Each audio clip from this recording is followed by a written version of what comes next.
Hola chicos, en el vídeo de hoy os explicaremos un poco lo que hemos investigado sobre la Sibila de Cumas a partir de este texto. Nos imaginamos que muchos de vosotros no sabréis quién era Sibila, así que empezaremos situándoos y explicándoos un poco quién era y a qué se dedicaba.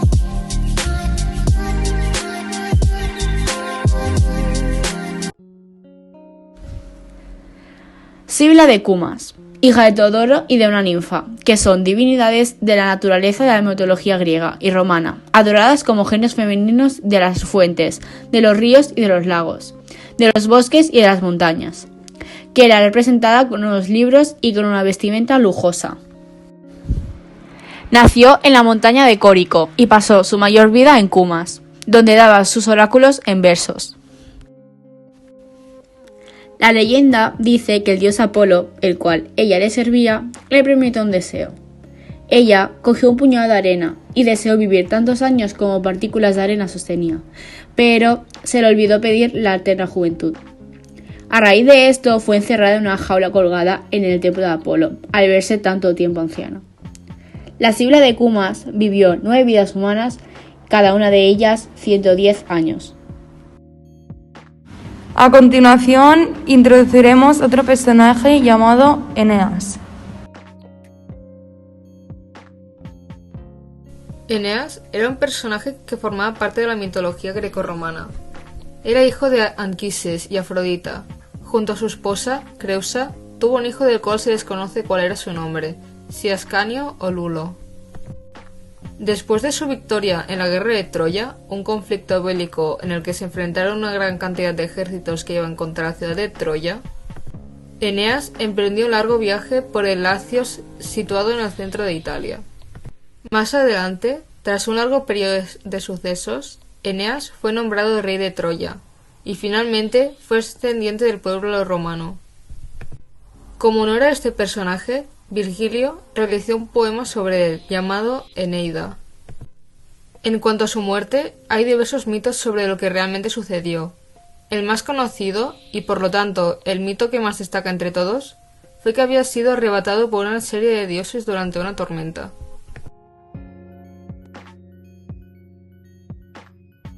Las síbilas eran personajes de la mitología griega y romana. Se trataban de profetisas capaces de concebir el futuro. Eran inspiradas por el dios Apolo. Y algunas de las síbilas más importantes son la Sibila de Cuma o de Cumas, la Sibila líbica o de Libia, que era la sacerdotista que liberaba el oráculo de Zeus Amón. Luego tenemos la Sibila delfica o de Delfos, que era una de las 5 síbilas más importantes de la cultura grecorromana, ya que existió antes del oráculo de Apolo. La síbila eritrea o de Eretras, que se supone que fue la síbila que predijo la destrucción de Troya. Y por último tenemos la Sibila persica o de Persa, que dirigía el oráculo de Apolo y supuestamente predijo las hazañas de Alejandro Magno.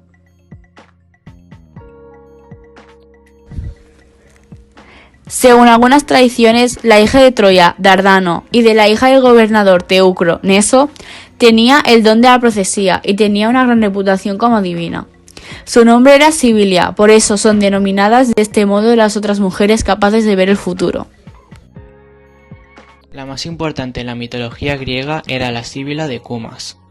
Se dice que era hija de Zeus y Lamia, una de las hijas de Poseidón, por lo cual su don es de origen divino.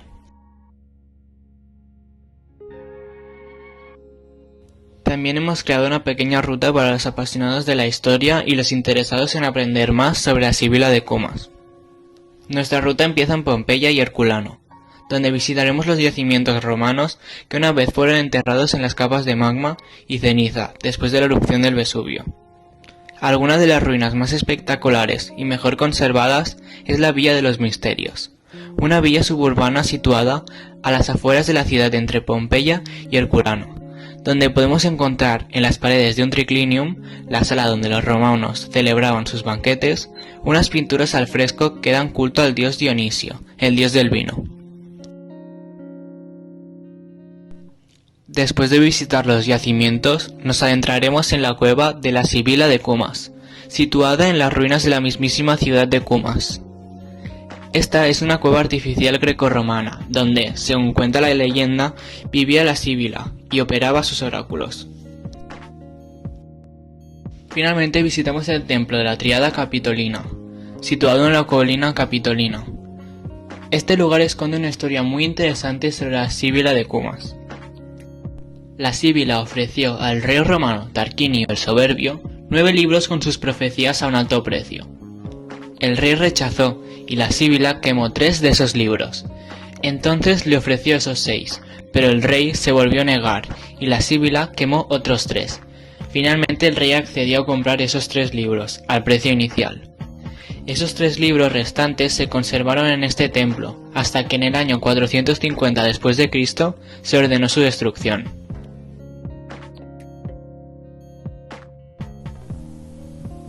El texto está estructurado en 4 apartados temáticos claramente estructurados. ¿Sobre qué se basa cada uno de ellos? El primer fragmento de texto nos da un contexto histórico y geográfico sobre dónde vivía la Sílaba de Cumas y sobre Cumas en sí. Ella vivía en una cueva artificial de más de 130 metros situada en Cumas, una antigua ciudad griega situada en el Golfo de Nápoles. La segunda parte del texto es un pequeño fragmento que nos habla sobre el concepto de Sibila y nos aporta una breve definición. En este último fragmento nos habla sobre el alucinante viaje que toman, lleno de visiones imposibles de olvidar. Eneas se reencuentra con el alma de su padre, que más tarde le confiesa el futuro que le espera a Roma.